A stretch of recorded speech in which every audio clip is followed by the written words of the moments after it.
Okay, by popular demand, Tallman training tips. This, of course, the trainer you see now is Philip. Who was one tough son of a gun, and recently he's been my training partner and I his, and I've made some incredible gains training with him. So the first Tallman tip is if you're over 6'2" and I'm 6'4", and I know some of my friends out there on YouTube are 6'6", and you guys have got it the hardest. Do not, I repeat, do not seek a training partner who is tall. Do not seek a training partner who is the same height as you, or a similar height, or even taller. Find one of those short powerhouses like Philip here, and that's the guy you need to train with. So that's my first tall man tip, tall man training tip. Find yourself a short powerhouse training partner, because God is my witness, they're the only people who will be able to train with you. The majority of tall people are just not good trainers. They're not good bodybuilders, and that's a fact. The majority of tall men in bodybuilding just don't seem to be able to put mass on their frame, and I don't know what it is, but I'm glad I'm not one of them. And so I'm going to come now to the second training tip, and it's why I've put this footage here, the tall man training tip. And it is, if you watch the way Philip does his preacher bench dumbbell curls and the way I do them, there's a distinct difference. And hopefully you should see it now. If not, I'll tell you anyway. Nope, more narcissistic footage of myself.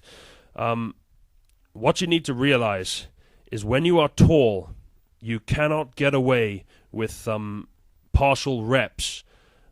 You have to always use a full range of motion in almost all your movements, and full extension. So I'd like you to compare the way I do a preacher bench dumbbell curl to the way Philip does them.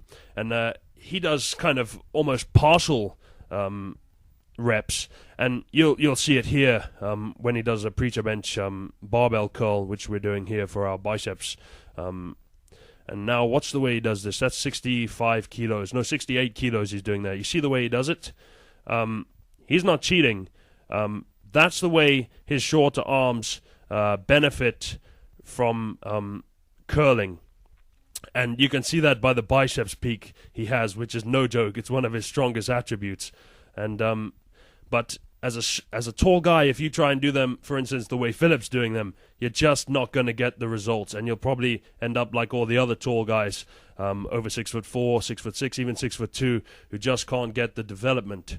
Especially biceps peak. Do you know how rare biceps peak is on a guy over 6'2", coming up 6'4", especially? Now watch the way I do them.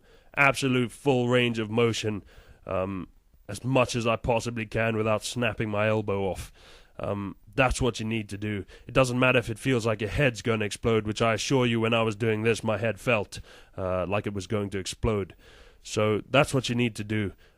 So the second tall man training tip is a full range of motion and full extension all the time. Scream through the weight, whatever. That's what you need to do. And you need to do it when you bench, when you squat, when you press, when you do behind the neck presses. You see some guys doing behind the neck presses and they do partials. Lower the weight all the way down till it touches the back of your neck and press it back up. It's the way it works, and it's what I've found. That's how I've managed to put this much mass naturally on a 6'4" frame, and my height is 6'4" on the dot. That's not a round up; it's 6'4" on the dot. Again, watch the way Philip does his preacher bench machine curls here, and watch the way I do them. I should step into the frame now, and you should see a full range of motion, which I do religiously. I know you have to do it as a tall bodybuilder. I know it as a fact. See, as full extension as you can, without snapping your elbows in half. And you get some people who look at shorter guys sometimes and they say, yeah, he's not doing a full range of motion, he's not doing the movement properly, he's not actually curling or pressing the weight. Well, that's nonsense. They don't need to do a full range of motion, and in fact, they benefit more often from partials, that it stimulates the biceps more on a shorter arm to do partials.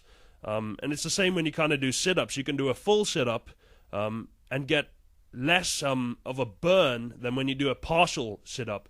And that also has to do with your genetics, with the way your midsection is put together. And I feel it's the same way when you're tall and when you're short. And you see it also when you're doing benching. When I bench with Philip, he can get away with lowering the weight sometimes partially and pressing it up. And I have to lower it all the way down to my chest and press it all the way back up. And that's the only way I can grow. If I do it any other way, I just don't get the results. And it's the same here. As you can see here with the preacher bench dumbbell curl, not a preacher bench. I'm actually using just a standard bench, and I've put it on an incline. And that's it's a good tip actually for you guys out there. I find it very good to just set up one of these benches and do dumbbell curls off them, and I find it fantastic. In fact, it's one of my number one things that I do for biceps peak. And I'll repeat again, a biceps peak on a tall guy, 6'6" and over, 6'4", sorry, and 6'6" and over is a very rare thing to see. And at the end of this video, there's a photo of the development that I've managed to put on my arm. And they used to say to me, you're never ever going to be able to build a peak, to build any significant mass on arms that long. And when I heard it, I thought they're right, you know. I'm kidding myself, but I live in defiance. I always live in defiance. My definition of determination is a display of defiance in the face of all defeating factors. Everything you can throw at me, you'll never be able to do this, you'll never be able to do that, you can never do it without steroids, and I will do it, or I will die trying. And you can throw all the nevers, they can throw all the nevers at me that they want. I'm going to keep doing my thing, and I'm going to do it harder and harder and harder. And the more they push me, the harder I'm going to push. And I welcome all their naysays, because it just makes me stronger and much stronger. And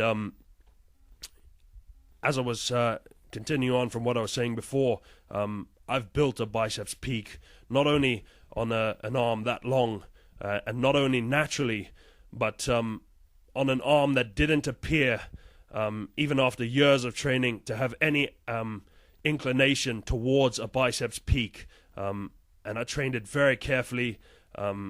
Other exercises than you see here, because these in fact are not per se all of them my exercises, but Philip's exercises, because when you train with a training partner, you do their exercises. But fortunately Philip's a reasonable guy, and we say, okay, you call the next exercise, I'll call the next one afterwards.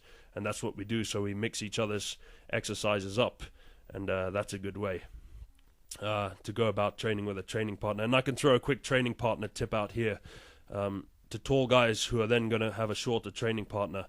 And it's be careful.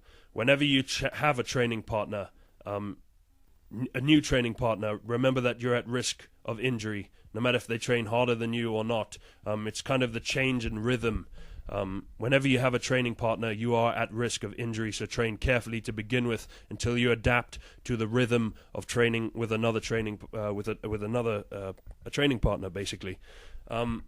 I'm used to training alone, so whenever I train with someone else, in the past anyway, I always got injuries, because the pace changes, the rhythm changes, the exercises often change, the weights change, you often push each other to train harder, and me and Philip certainly do that. And you've got to be cautious. Unfortunately, I haven't got any injuries training with Philip recently, because I've kept that in mind from the beginning. And I've made fantastic gains training with Philip, and it's reinforced my conviction that when you're a tall bodybuilder, you need a short training partner, one of those short powerhouses. So that's an important tip. I've trained with guys a similar height to me, usually slightly shorter, but like 6'2" or something, and it's just set me back because I've been trying to help them along, you know, and having to go lighter or train easier, basically, and I don't need that. I need to train harder. I need a training partner who pushes me to train harder, because that's a difficult thing to do. And there it is. There's the biceps peak that I've developed on an arm that long, on a frame this tall, and naturally. and I'm happy with it, and I'm not going to be modest about it either. I don't need some other little moron out on YouTube to tell me that I haven't got that much of an arm or some nonsense like that. I'm happy with my development, and those are my tips for the tall man out there. You've got it the hardest. You guys out there, my friends out there on YouTube, 6'6", you guys have got it the hardest, so I hope this helps, and good luck with your training.